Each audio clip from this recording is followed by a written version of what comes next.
Hi everyone, welcome back to my channel. Welcome to Nina's Chelsea Corner. If you're new around here, I just got back from Stamford Bridge after Chelsea beat Wolves 3-0, moving momentarily into second place for now after results went our way. Arsenal drew to Sunderland and Tottenham drew to Man United. So it meant that we absolutely, at every single cost, had to get the 3 points today.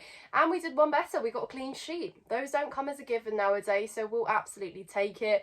A lot will say yes, well done. It's a win against 20th place Wolves, who have picked up just 2 points this season. But hello, we conceded 3 goals this Wolves side. So yes, it's a job well done. It was certainly a game of 2 halves. As far as that saying goes, this literally describes exactly how it was. I was literally bored in the first half, guys. Stamford Bridge was so flat. I said it felt like a Monday morning more than it felt like a Saturday night. It was just horrendous in there. There was a guy behind me who said he should have brought a book because that's how boring it was. Very dull, very static. We were just really lacking, I guess, energy, and we just seemed so disinterested to be there playing this game. It was the usual side-to-side football we see a lot in Maresca's style. We see a lot of this recycling the ball from our wingers into our fullbacks, no overlaps. It just gets recycled back into midfield and then over to the other flank, and it's the same thing, and Wolves know what we're doing. So it really felt like we were getting nothing out that first half, and I didn't really have an issue with the lineup as such. I knew Maresca was going to again probably go for Garnacho because he's been trying him out here and there. Esteval's not getting starts at the minute. Pedro Neto seems to be the most highly favoured winger and certainly the most hard-working in Maresca's eyes, so that's why he gets to play up against his former club. Got a goal as well, but we'll talk about the goals in a little moment. So I think we definitely came out the blocks in the second half with a little bit more energy. I think Maresca being proactive with substitutions earlier was absolutely great. We obviously got the goal from Garnacho assisting Malagusto, who got his first goal for Chelsea, but also, as I learned, his first senior goal. Guys, that's incredible. And I mean, what a way to do it. I've got to be happy for him. But I do have to say, before the goal, Malagusto was making a lot of mistakes. He wasn't great on the ball. There was a bit too much anxiety when he was on the ball, and I think that it didn't really help. He didn't look confident in my eyes, but he got the goal, and again, we have to give him credit where it's due. He gets on the top of a Garnacho assist, and that was the first assist of Garnacho. He got another one later. I thought Garnacho was quite proactive in many aspects. He was trying to get in the right spaces. He was trying to take on his man and unleash a few good crosses, and obviously 2 were pinpoint because they were assists. He wasn't getting greedy trying to get shots off, but he certainly looked like the winger that was doing a little bit more in terms of trying to reach output. So a lot of frustration was expressed for Pedro Neto in the first half as well, because again, that recycling I kept talking about, just the same thing repeatedly, was there and not much else. So it was quite frustrating to see that. Sorry guys, I haven't drank water all day, I've just forgotten, so yeah, I'm ill as well. Anyways, like it never happened. So yeah, Pedro Neto, he was a bit frustrating to watch, but he did get his goal later on, and it was a brilliant one as such. But to go chronologically, which I don't ever really do, is Esteval comes on, and guys, let me just set the scene for you. Like, Stamford Bridge is quiet, so quiet, eerily quiet. I wish we could do better to lift the atmosphere. It really isn't great. I had 2 people who had never been to a Chelsea game before sat with me, and I felt a little bit embarrassed that it was that quiet, and this is their first impression, being lifelong Chelsea fans, of Stamford Bridge, because it was that quiet, and it just needs to be so much better.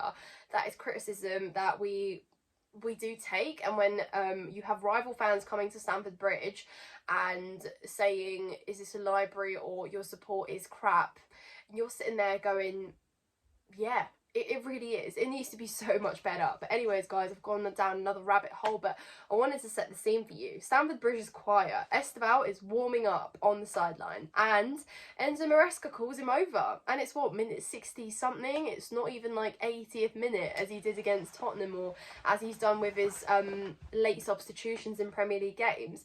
And honestly, when I tell you, every single person in that stadium, obviously Chelsea fans, were just given life.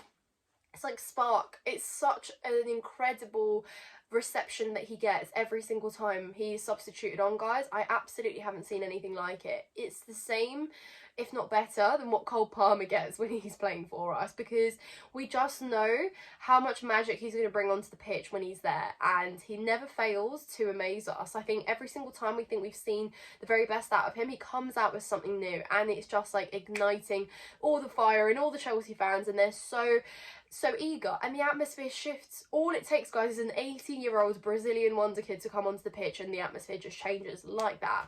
So really, really incredible, to be honest.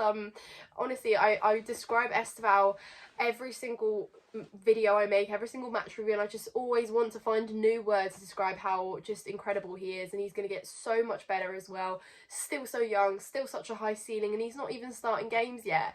So to think he's had this much impact and touched the fan base just by simply appearing as a substitute with the cameos here and there, it just goes to show how special this player is. So yeah, Esteval comes on and he's instant impact. He squares a lovely ball into Pedro Neto, Joao Pedro, who puts it away. It's a great finish from him, and you can see that Joao Pedro is pointing at Esteval, giving him all the credit for that. But it's just also what Joao Pedro needed, just that bit of confidence that he's been missing. He had a shot, I think it was in the first half, and it just drifted wide, and it was a bit frustrating to see, because you think that opportunity he would have scored any day of the week in the Club World Cup tournament, as he was doing.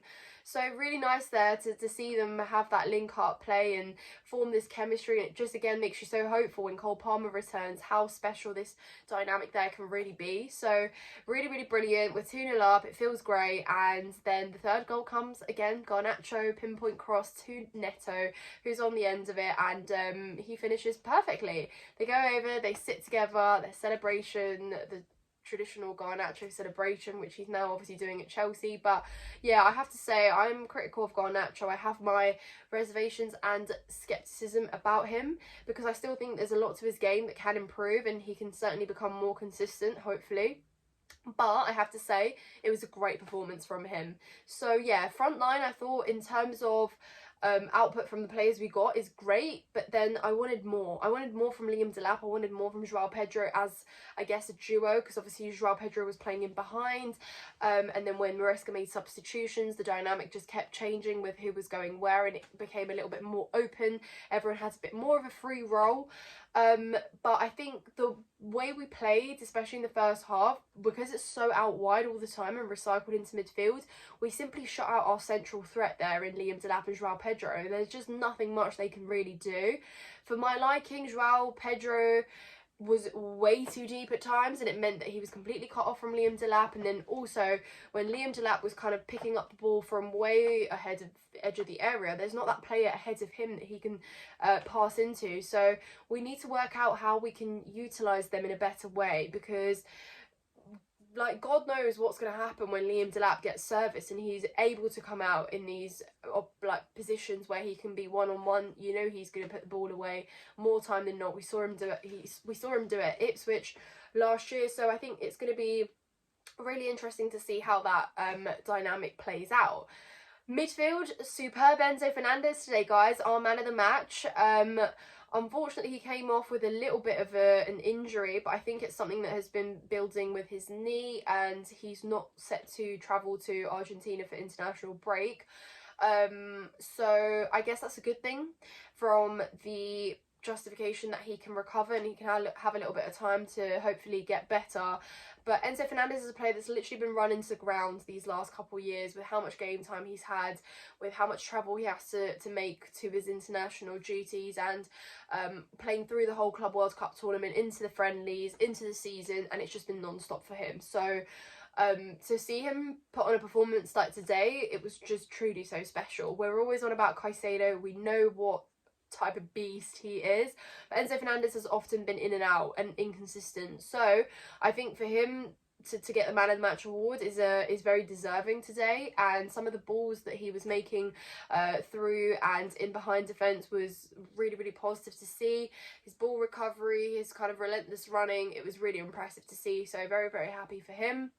And overall, defence wise, kept the clean sheet, so as much as I've criticised our defence this season, I'm going to say today, fair enough. But I will also say, Wolves didn't do that much to really trouble us. So the defence test is still very much a question mark. Moving into the fixtures we have after the international break, that's when we'll really see just how great we can be. But for me, Maresca needs to stick with this setup for now, because I'm quite happy to see Cucurella, Reece James and Fofana and Chalobah for the time being, and I think we need to just try it out and push it a little bit further. They got the clean sheet against Tottenham, they've got the clean sheet today. Build on that, make it something that we can hopefully lean on for a little bit of stability, and then make your changes just however you need to later on. Josh Achimpong has been incredible. He probably warrants starts as well, but just test something for now, see how it works, and hopefully we can get some consistency out of this. So yeah, there was a lot of Chelsea fans who were absolutely ecstatic at full time. We were filming the fan cams on Chelsea Fan TV, and I didn't even see us that lively after we beat Liverpool at Stamford Bridge. Whether it's because we're second, whether because fans now believe that Chelsea could have possibly a way into a supposed title race, being 6 points behind Arsenal, is quite funny. We obviously have a game against them in a few weeks' time. I think for me the biggest thing I'm still questioning is Chelsea's consistency. We're too inconsistent. That's the problem. I guess it's a great time to be inconsistent in the Premier League, because all the other teams around us seem to be in the same spiral of results at the minute. However, I think we need to just look at ourselves and really build some momentum. We've got a tough game to return to after international break, being Burnley at 12:30 away from home on Saturday. So fingers crossed that one goes okay, because then after that we've got Barcelona and Arsenal, both at Stamford Bridge, both incredible games that we're going to highly look forward to. Hopefully we have a few more players back. Cole Palmer's still a big question mark. I'm not going to raise my hopes, but we'll have to wait and see. But let me know what you guys thought of the game, guys. How are you feeling about the season as a whole? Are you quite optimistic? Have your expectations changed? What are your expectations? I'd be keen to find out your thoughts as always. Thank you so much for all your support. I love reading your comments and your private messages. Everything is just so nice to see, and I'm always really, really appreciative. So please do continue. Subscribe if you're not subscribed already. Hit the like button, and I will see you very, very soon. Thank you so much for watching.